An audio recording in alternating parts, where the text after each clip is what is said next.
Hay un fenómeno en Latinoamérica que es la llamada violencia vicaria, que es como la segunda parte de la negación de la alienación parental.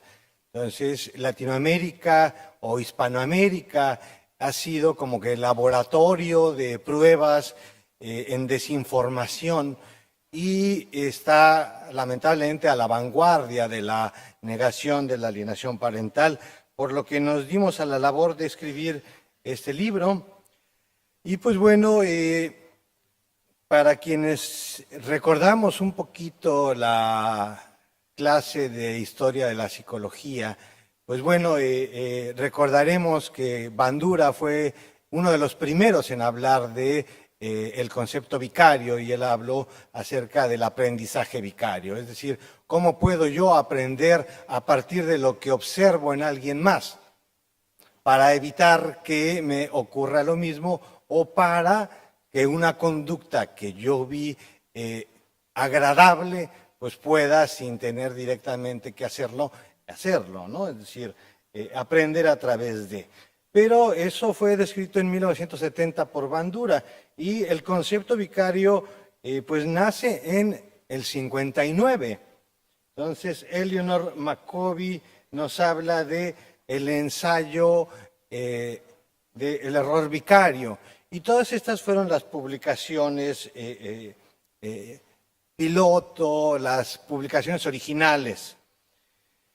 El primer concepto de violencia vicaria fue publicado por el profesor emérito Stewart Online, y pues ahí están sus datos, ¿no? Fue publicado en 1996.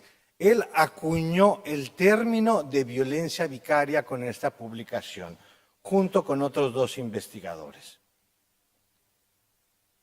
Posteriormente, un año después, Anne McMurray, una investigadora australiana, adapta el concepto de violencia vicaria y lo utiliza en las separaciones conflictivas. Entonces, en el 97 ocurre esta publicación con la investigadora también emérita Anne McMurray de la Universidad de Griffith. Esta es parte de su publicación, fue publicada en este journal, y ahí está la cita.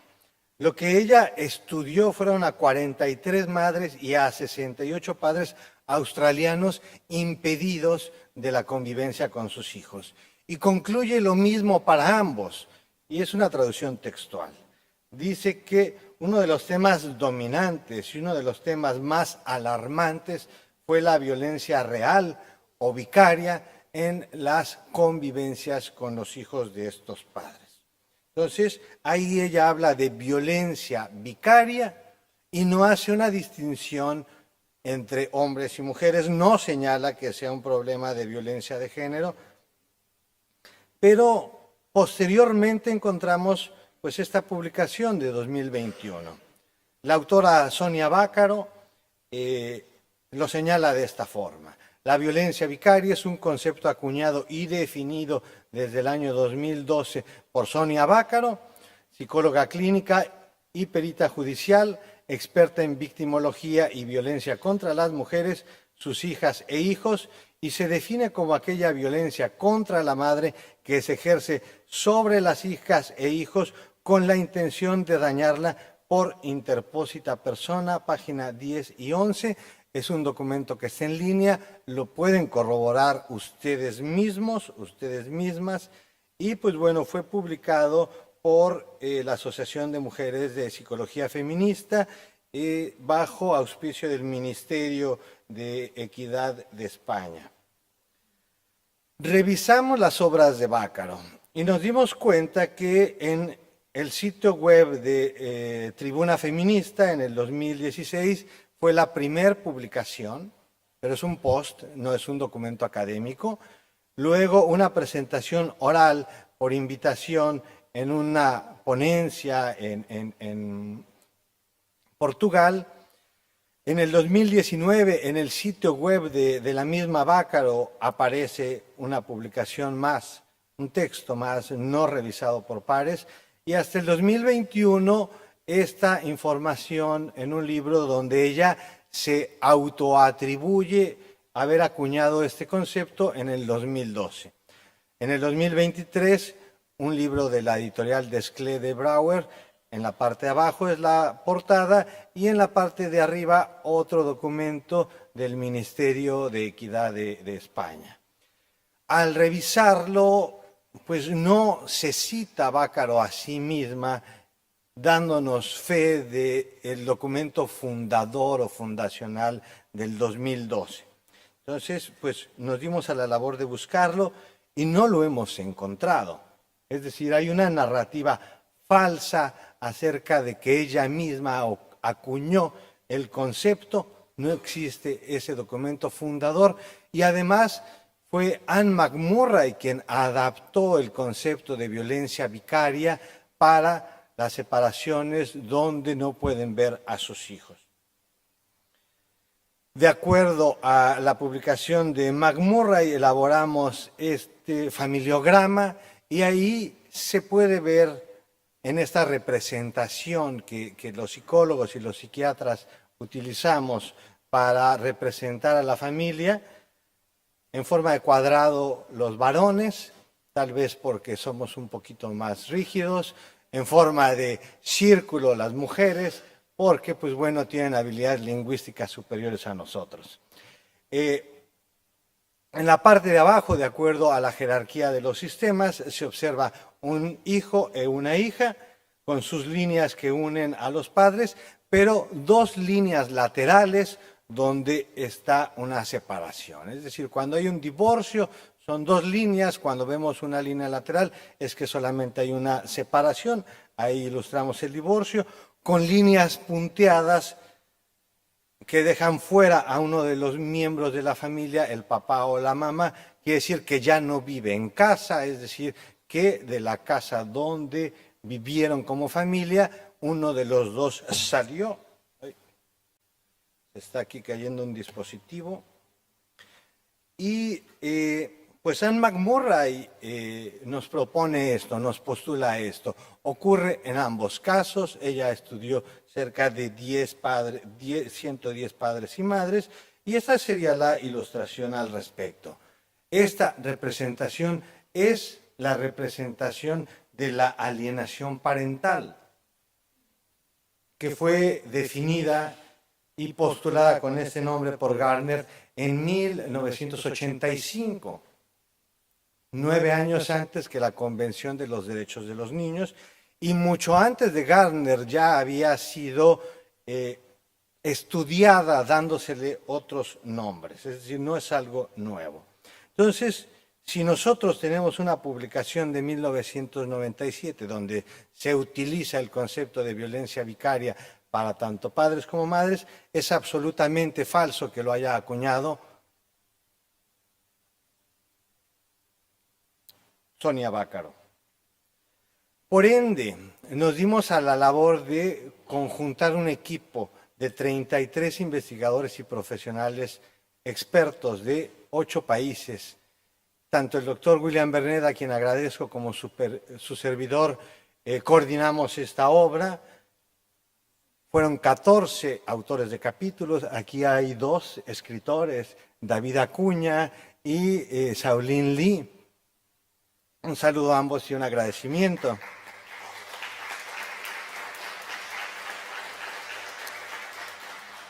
...14 revisores, porque no nada más porque yo lo diga va a ser cierto, sino mi trabajo tiene que ser analizado y tiene que ser supervisado.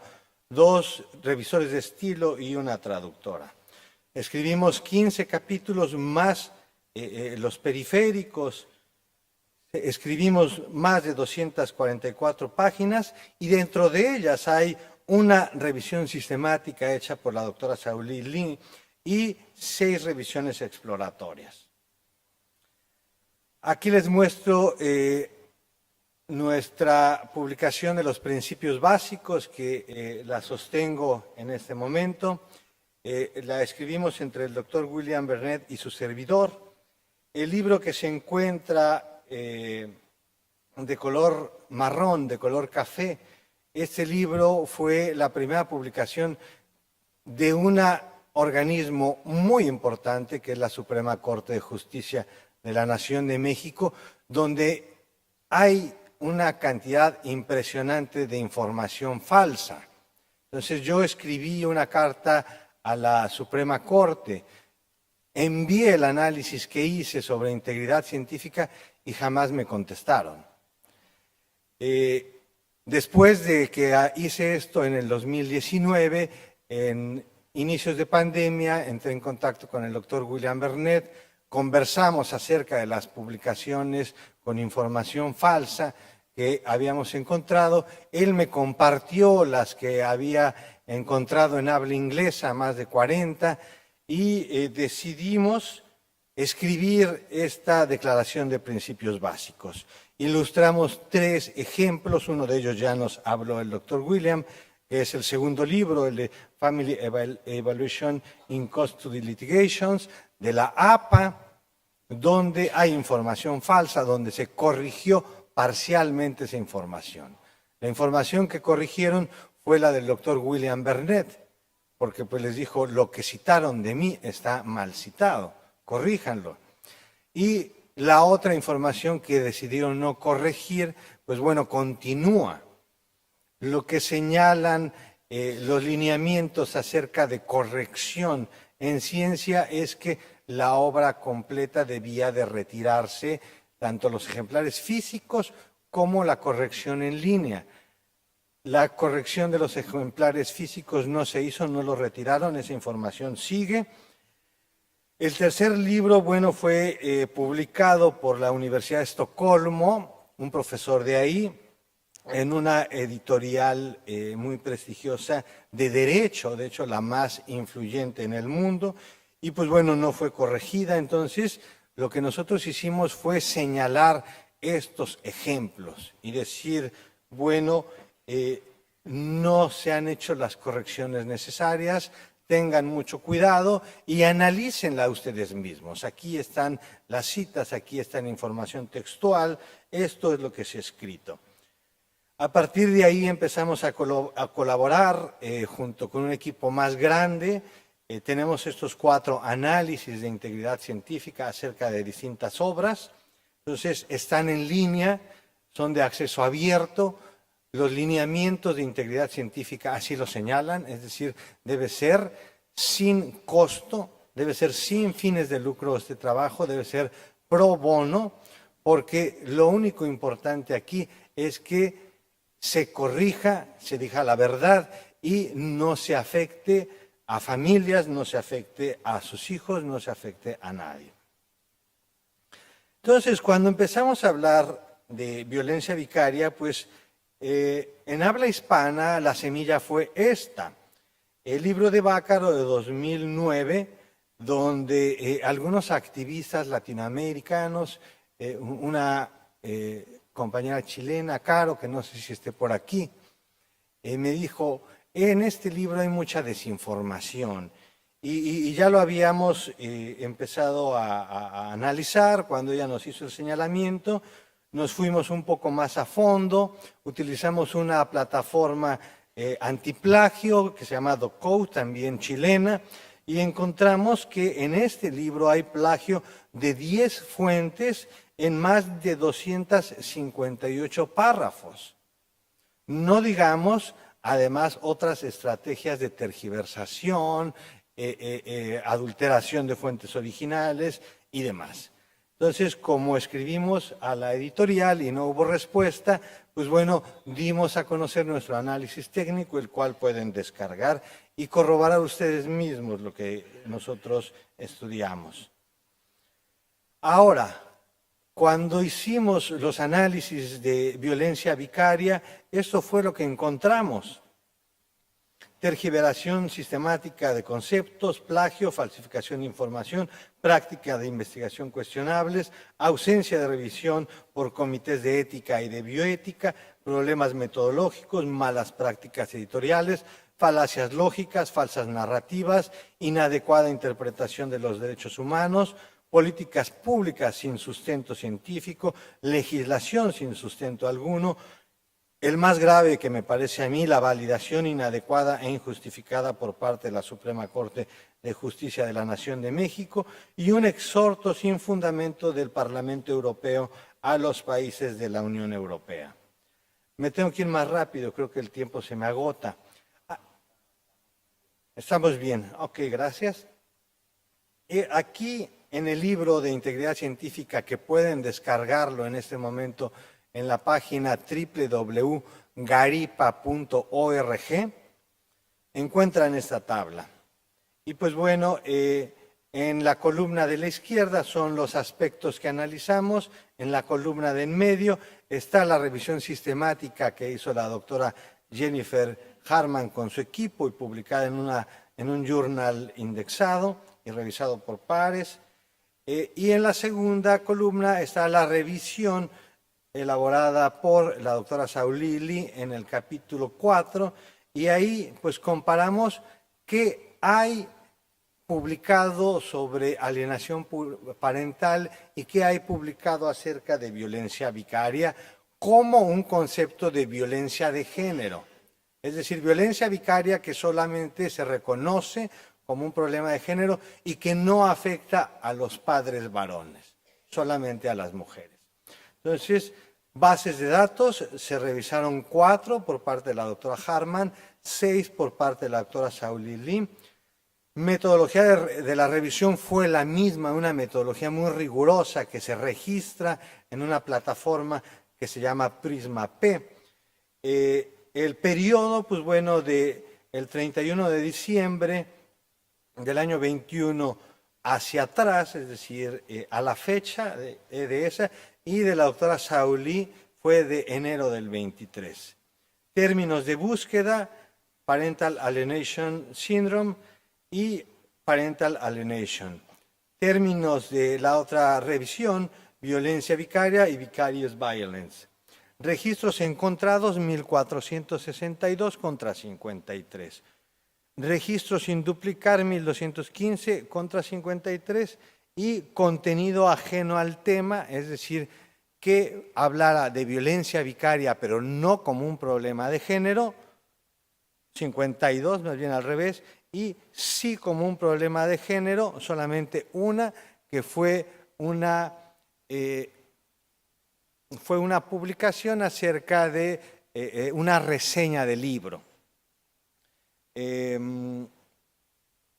Hacia abajo, pues bueno, son 1.215 estudios que quedan de alienación parental, artículos con datos empíricos, es decir, que se estudió a sujetos de forma directa, 213 contra 0, y pues bueno, con revisión de pares, es decir, que no fueran tesis de maestría o de doctorado, 166 contra 0, idiomas 10, países donde se realizaron 32.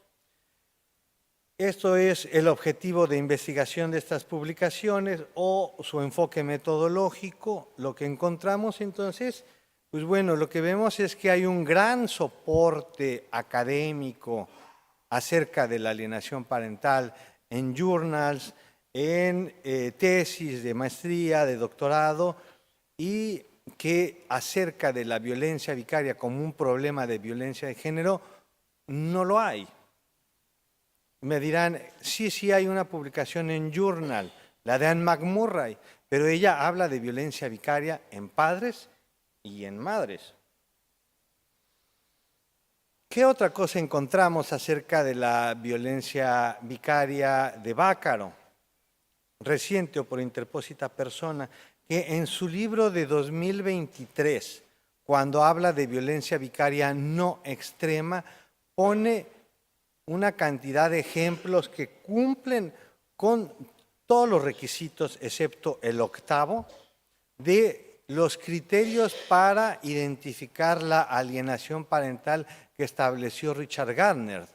Es decir, nos está hablando ella misma y poniendo ella misma los ejemplos de cómo identificar la alienación parental cuando nos dijo que en el 2009 la alienación parental no existía.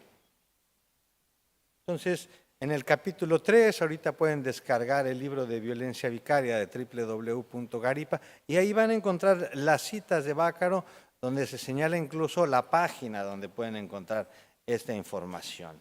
¿Qué otro problema identificó? Se identificó en el capítulo 3 y también en el capítulo de la doctora Cristina, que hay prácticas cuestionables de investigación como el recolectar cerezas, el cherry pick. Es decir, yo solamente voy a utilizar los casos que me convienen para mis resultados y no otros. Entonces, aquí en este libro del 2021, Bácaro analiza 50 casos de filicidios perpetrados en España por sus padres varones, pero en ese periodo de 20 años que ella estudia, en España ocurrió la misma cantidad de filicidios perpetrados por sus madres. Entonces ella decide solamente analizar unos. Afirma erróneamente que todos esos 50 filicidios fueron perpetrados como un acto de venganza en contra de las madres. Y hay documentos oficiales de diputados españoles que señalan que es la misma cantidad de casos. Además de que también la estadística española, su institución oficial, señala que son cerca de 100 en este periodo, pero no se señala el género más que cuando son estudios del Ministerio de la Mujer. Y además, Resnick, en su publicación de 1969, que pueden identificar la cita en nuestra declaración de estudios, señala que si nosotros clasificamos por sus distintas causas aparentes los filicidios, aquellos que son considerados como venganza son cerca del 4% de los casos, tanto en padres varones como en madres. Es decir, es un fenómeno que lamentablemente ambos géneros cometen. Y el otro 96% tienen una gran cantidad de, pues no razones. Gracias. Vamos a acelerarnos. La violencia vicaria también, así como la define Bácaro y se ha definido recientemente, pues bueno, además de que ya está legislada en la Constitución y en las leyes de los diversos países, es un concepto inespecífico, porque incluye en un mismo concepto, en un mismo cesto, el filicidio, el infanticidio, la violencia y daño contra los hijos, la manipulación psicológica de los mismos, denuncias y juicios por hechos falsos, sustracción infantil, reconocida por la Haya, claro está, incumplimiento de pensión o manutención, impunidad por tráfico de influencias o corrupción, maltrato animal, violencia contra otros familiares o personas significativas, daño a la propiedad, difamación y violencia digital. Entonces, todo esto cabe dentro de ese concepto tan amplio de violencia vicaria y legislarlo por separado es duplicar leyes en un campo. Entonces, no se puede juzgar, al menos eso dice el derecho, a una persona 2 veces por el mismo crimen o delito.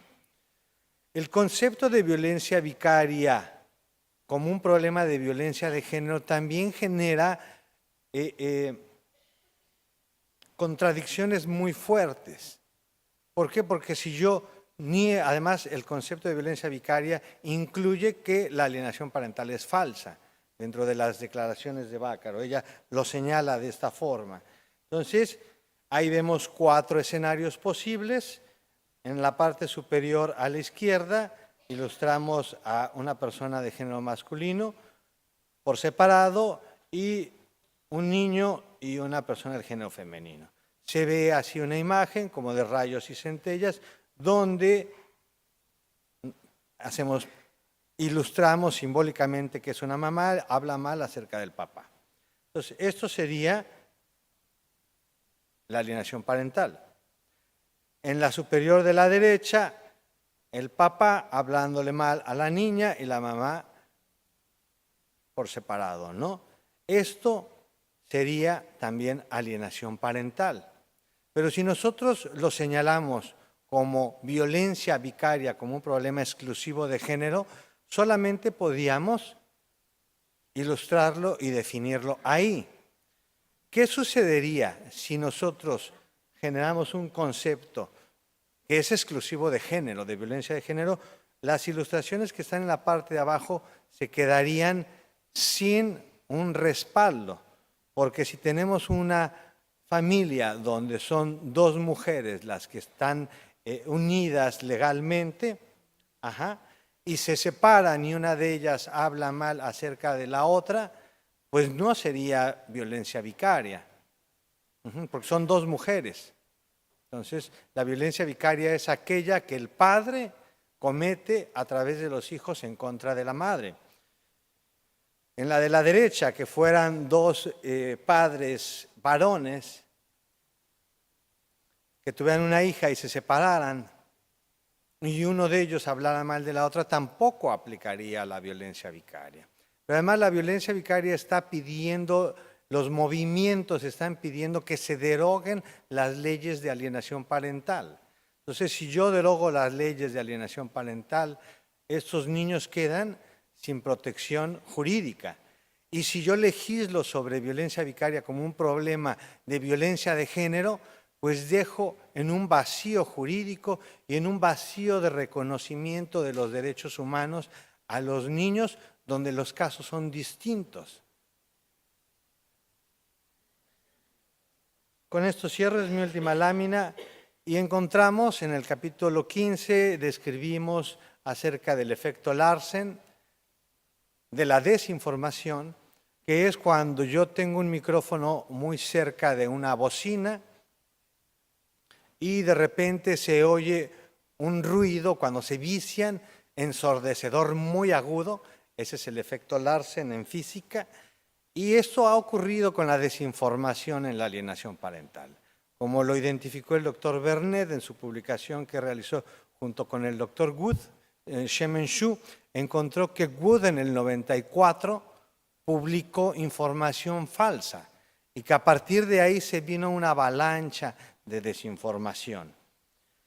Esto es lo que hemos encontrado, cómo ha ido creciendo, cómo incluso publicaciones de revistas o de organismos muy importantes, como la publicación de la relatora especial Rima Al-Saem, pues ponen información errónea que confunde a la sociedad, que confunde a los políticos, y se llega al punto de legislación sin sustento, que en México tenemos ese problema.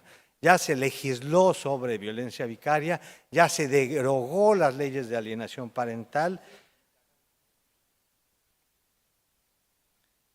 Luego se legisla sobre violencia vicaria, la Suprema Corte valida estas leyes y este es el análisis comparativo de cómo la Suprema Corte realizó dos acciones de inconstitucionalidad.